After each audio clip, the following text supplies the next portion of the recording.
بسم الله الرحمن الرحيم أكاديمية بوليسك جنرال كاهية تلسك عيدك بوليسك الصوماليات وما سنتين بعد الصحافة إن دوالده waxaa socda dabahabeyn ciidanka booliska Soomaaliyeed waa maray taliyaha ciidanka oo loogu kuurgaliyay sida ciidanka shaqadooda ay wataan anshaxa akhlaaqiyadka iyo fulinta hawlaha loo qabanayo ummadda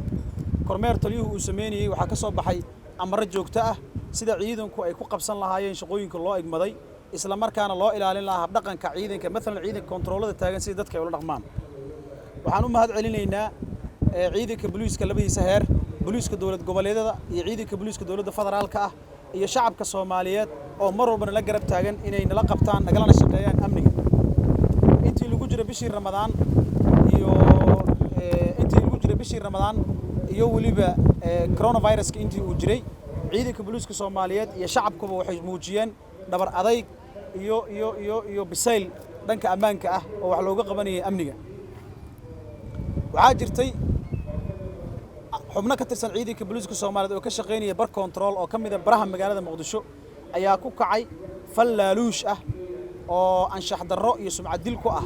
qayimka iyo sharafta ciidankii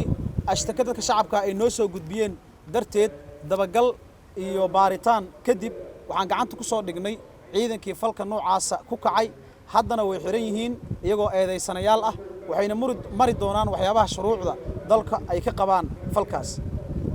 dhacdadii maanta dhacday waxay ahayd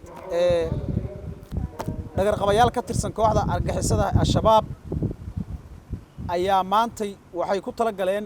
in ay baabuur ugu xiraan muwaadin Soomaaliyeed miino walxa qarxa ah soona ex control ciidanka baarista dambiyada ee CID-da ee ciidanka booliska Soomaaliyeed oo isticmaalaya tabahooda ka hortagga dambiyada ayaa gacanta ku soo dhigay dhagar qabihii isticmaalayay in uu miinada ugu xiro qofka muwaadinka ah waana laga hortagay isaga miinadiina gacanta lagu dhigay miinadii oo ciidanku ay fashiliyeen oo qaraxday ayaa dhaawac ka soo gaaray dhagar qabihii haddana waxaa lagu dabiibayaa isbitaalada magaalada wuxuuna gacanta ugu jiraa ciidanka booliska Soomaaliyeed sidaas si la eg dhagar qabo kale ayaa maanta banaanbaxyada intii ay ka socdeen banaanbaxyo nabadeed magaalada ayaa dhagar qabo kale wuxuu ku tala galay in uu isku qarxiyo dadkaas muwaadiniinta shacabka banaanbaxa nabadeed dhiganayay wuxuuna la yimid qarax nooc loo isticmaalo jaakeetka ciidanka ayaa gacanta ku soo dhigay jaakadii qaraxa ee dhagar qabihiiba hay'adaha ammaanka ayaa gacanta ku haya waxaana lagu wadaa baaris arinta la xiriirta isagana wixii ku soo kordha dib ayaan saxaafadda uga soo sheegi doonaa waxaan rabaa halkaan in uga mahad celiyo shacabka Soomaaliyeed oo goor kasta garab taagan ciidamada ammaanka iyo ciidamada qaranka Jamhuuriyadda Federaalka ee Soomaaliya oo la'aantood guulaha ammaan ee la gaaray bishii Ramadaan si amniga loo sugay iyo inta soo socotaba aynan gaari lahayn shacabka la'aantiis mar walba shacabku waa garab taagan yihiin waxaan uga mahad celinaynaa garab istaaga shacabka Soomaaliyeed oo ixtiraam iyo sharaf badan naga mudan